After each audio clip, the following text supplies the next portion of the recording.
আসেন আমরা একটা বিষয় সম্পর্কে জানি কেন অনেক বাচ্চা ডেলিভারির পরে বাচ্চার ওজন অনেক বেশি হয়, বিশেষ করে যাদের ওজন 4 কেজির বেশি হয়। এর অন্যতম একটা কারণ হচ্ছে গর্ভ অবস্থায় মায়ের ডায়াবেটিস ধরা পড়া।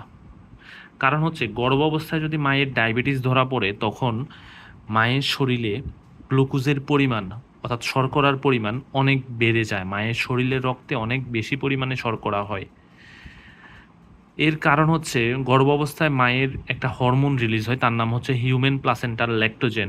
এই হরমোনের কারণে মায়ের শরীরে ইনসুলিন রেজিস্ট্যান্স হয়। নর্মালি ইনসুলিন কি করে, মায়ের শরীরে রক্তের যে অতিরিক্ত গ্লুকোজ এগুলাকে হচ্ছে কোষের মধ্যে প্রবেশ করে, কিন্তু যেহেতু মায়ের শরীরে হিউম্যান প্লাসেন্টাল ল্যাক্টোজেনের জন্য ইনসুলিন রেজিস্ট্যান্স ডেভেলপ করেছে, তাই মায়ের শরীরে এখন ইনসুলিন কোনো কাজ করবে না, যার জন্য শর্করাগুলা মায়ের শরীরে রক্ত থেকে কোষের ভিতরে যাবে না, যার জন্য মায়ের শরীরে রক্তে শর্করার পরিমাণ বাড়বে।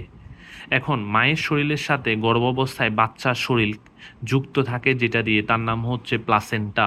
এই প্লাসেন্টা দিয়ে ইনসুলিন যদিও বাচ্চার শরীরে যেতে পারে না, কিন্তু মায়ের শরীরের অতিরিক্ত যে গ্লুকোজ আছে তা হচ্ছে বাচ্চার শরীরে চলে যাবে প্লাসেন্টা দিয়ে।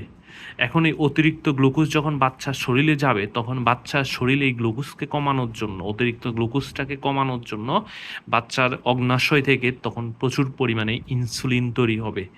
এই অতিরিক্ত ইনসুলিন বাচ্চার জন্য বরং আরও বিপদের কারণ হয়, কারণ তখন এই অতিরিক্ত ইনসুলিন সে নর্মাল কাজ যেটা যে গ্লুকোজকে সেলের ভিতরে প্রবেশ করানো, এর পরিবর্তে সে তখন একটা হরমোন, একটা গ্রোথ হরমোন হিসাবে কাজ করে। ঠিক আছে, এই গ্রোথ হরমোনের কারণেই অর্থাৎ এই অতিরিক্ত ইনসুলিনের কারণেই তখন বাচ্চার শরীরের বিভিন্ন অঙ্গ প্রত্যঙ্গ অর্গান এগুলা হচ্ছে খুব বেশি বড় হয়ে যায়, বাচ্চার ওজন তখন বেড়ে যায়, বাচ্চার গ্রোথ বেড়ে যায়, যার জন্য বাচ্চার ওজন তখন 4 কেজির বেশি হয় এবং ওই বাচ্চাকেই আমরা বলি ম্যাক্রোসেমিক বেবি। আশা করি সবাই বুঝতে পারছেন কেন অনেক বাচ্চা ডেলিভারির পরে বাচ্চার ওজন অনেক বেশি হয়।